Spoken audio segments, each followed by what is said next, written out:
One back with a new video. This time we are looking at my custom 1/6 scale Daredevil Man Without Fear figure, or possibly work in progress costume that he wears in the most recent Netflix TV series. I believe it was also used in Frank Miller's Man Without Fear comic. This is why I've titled it Man Without Fear. But I quite like the kind of stealthy suit that he wears. Sometimes, you know, some people really like the original Daredevil costume with the horns and everything like that. I wasn't a massive fan, not a huge fan, but I do like his sort of first ever iteration, sort of the black stealthy kind of feel to it. You know, he sort of works in the shadows, no one can see him and stuff like that. So I decided to go online and do some research, and I went shopping to all the local kit bashing websites to find out what items were available to buy, and this is what I've come up with. To begin with, I ordered the body from I believe it's Hot Toys. It's a very, very nice sort of muscular frame, very, very sturdy, very well made piece. It's got a rubberized outer body so that you can have a really good sort of skin tone towards him. Also, I've gone online and I've just bought him a just plain stretchy black long sleeve t-shirt like he wears in the TV show, and a pair of quite high quality black combats that he wears, and a pair of boots. They're a bit more athletic and a bit more sporty, so that they look sturdy, but it also looks like he can move around. To begin with, I bought with this head. It's not actually Charlie Cox. Obviously, they haven't made any sort of representations of him yet. Not that I know of. I haven't been able to find any. If you know any better, let me know. But this is actually a Chris Redfield custom head that you can get online. Just go on eBay; they're quite easy to find. One of the issues I had when I got the head was that Chris Redfield has very spiky hair. So what I did was I just got a Stanley knife and I just trimmed off all the spiky bits of the hair, and then I sanded it down so that it was a bit more smoother. That way, when the mask went on, it didn't look so bad. Once I'd actually done that, I then managed to get some stretchy fabric material, and I just tied it around the back of his head. And once it was securely in place, I used just a little bit, just a tiny fraction of super glue, just to hold it down in places. And also with the Chris Redfield head sculpt, you can see that there is some visible high detail stubble in the actual piece itself, which is really good for this figure, especially because of Charlie Cox's sort of rugged look at the beginning. Once I'd done that, I decided to get a close representation of the lip. He's got a split lip for almost the majority of the TV shows out in, simply because he gets beaten up a lot, because again, he's very early days as Daredevil, and you know, he makes enough mistakes in it. It's the reason I really like the show is because he does make those mistakes, and sometimes it is very obvious that he's struggling to achieve his goals. But then we come down, you can see that there are two battens that I made. I used a real wooden dowel rod, and I just painted it brown, and then I added different depth layers of darker browns into it to give a more wood effect.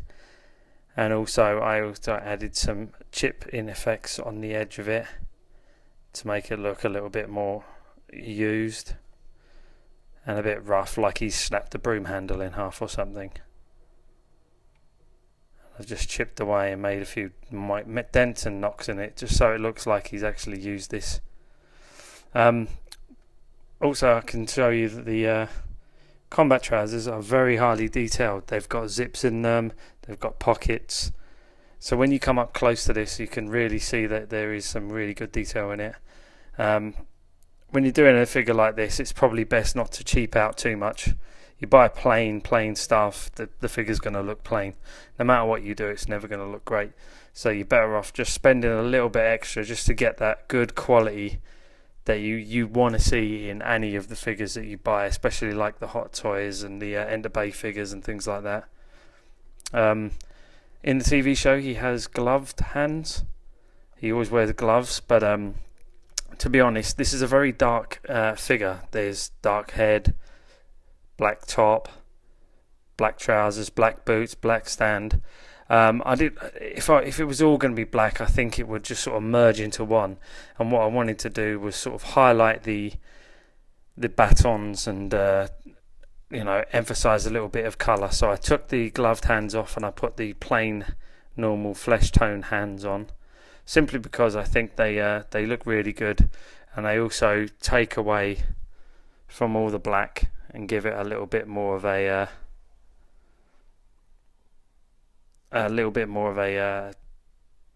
colourful aesthetic to it. Once I did that, I got the boots here.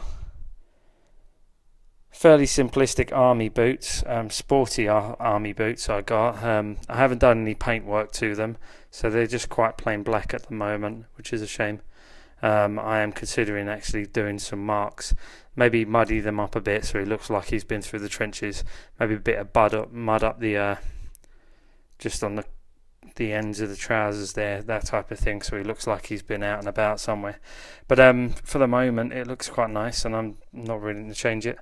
Also on the U-shaped stand, I got some decals from a lad off eBay. I emailed him telling him what I was going to do, and I asked, is it possible to have a decal of the Daredevil logo and then have the title on the name plaque be Man Without Fear. I did contemplate using the title Work in Progress, but I think Man Without Fear is a bit more obvious what I'm trying to go for. And that's it. Let me just turn it around the back so you can have a quick look around there. As you can see, what I did with the back is I tied it all up, and then I trimmed down the these bits here so that they looked a little bit more like more to scale, because they were quite large to begin with. So I've just gently trimmed them down. Patience is a key for some of these figures as well. If you're going to make one, just be gentle with it. Don't take too much off too quickly, otherwise you may ruin it. So just do yourself a favour and take some time with it. Obviously, because it's quite highly posable, the figure still has all the movement in its arms and things like that. I can get him into different poses, bend the knees properly, all that type of thing. But I'm quite happy with the look of him at the moment.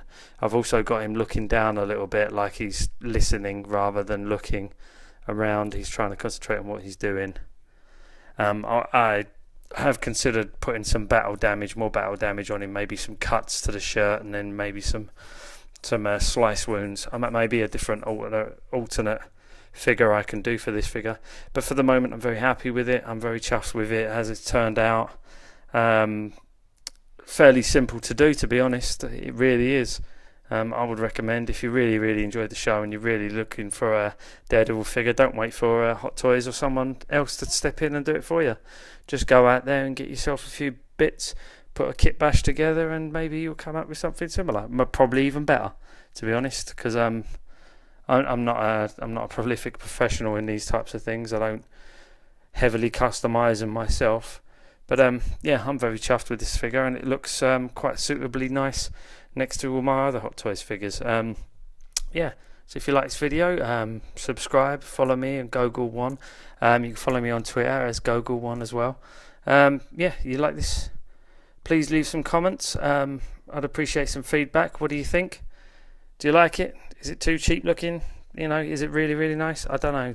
You know, I'm happy with it, but it'd be nice to see what other people think as well. It's always good to get some feedback. Yeah, I appreciate you watching the video. Thanks a lot, guys. Bye.